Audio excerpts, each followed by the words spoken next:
Hey everyone, it's Tom from Moonstruck Studios here. So Halloween season is very quickly approaching, and what that means for me is getting a lot of questions from people who aren't really that familiar with my masks. So I thought it would be a good idea to just address all of the frequently asked questions in a video. So I'm going to try and keep this video quick, but if you're looking for an answer to a specific question, then I'll leave a timestamp in the video description for all of the different subjects that I address. Anyway, so I'm just going to get straight into it now. And the first thing I want to talk about is exactly what are Moonstruck Studio masks and how do they compare with other Halloween masks that are on the market. So with Halloween masks, you kind of have two different camps. You've got silicone masks and you've got latex masks. Silicone masks are like your Immortal masks, for your Fredheads, of course, Dark Ride, CFX. The silicone masks are really known for their superior movement.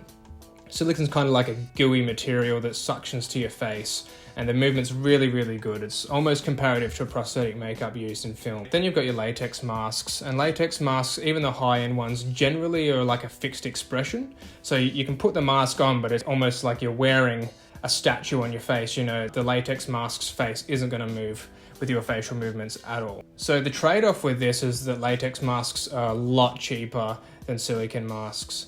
And what I try to do with my masks is kind of meet in the middle a little bit. So they're latex, but they're cast quite thin. They're backed with a spandex material, so you don't have to have a slit up the back like most latex masks do.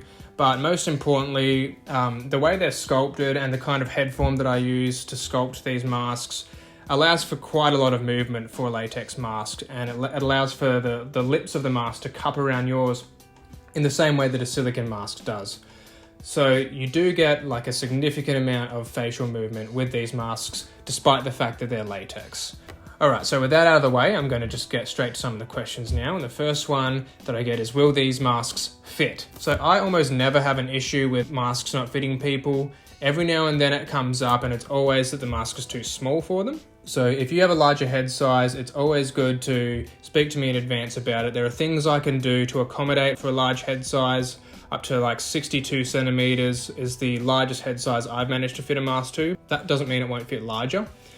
If I know in advance, then I can cast the masks thinner, for example, which would accommodate more room for a larger person. If you have a significantly smaller than average head, it's always good to just let me know that, because I can do some things like add extra foam inserts inside the mask, or I can cast the mask a little bit thicker for you. For the average head size though, these masks will fit, you know, like a range between maybe like 54 centimeters up to 60 centimeter head size. The mask will fit. I'm a 57, and you'll see in a moment how these masks fit on me, which leads me into the next question. How do I put a Moonstruck Studios mask on? So I'm going to do a little demonstration now. I'll put on Freddy, and you'll see exactly how easy these masks come on and off. Alright, so here's the mask off the head form. And again, as you can see, it's lined with a spandex material, and that does two things. Firstly, it adds structural reinforcement to the mask, but the main reason for it is that it actually reduces friction when you're taking the mask on and off, and it makes a big difference. Hopefully you can see inside the mask there are some foam inserts, and they're just added in with some double-sided tape and can be removed if you need to free up some room. I actually like having an additional foam piece in the back when I wear the mask personally, just because I like a really tight fit, because that'll obviously maximize the amount of movement that you can get out of the mask. Basically, first thing you want to do is just put it on kind of like a hat, so it's sitting just above your eyebrows like this. So once it's sitting above your eyebrows, the next thing you want to do is just pull down at the front so your chin kind of pops in place. Just like that.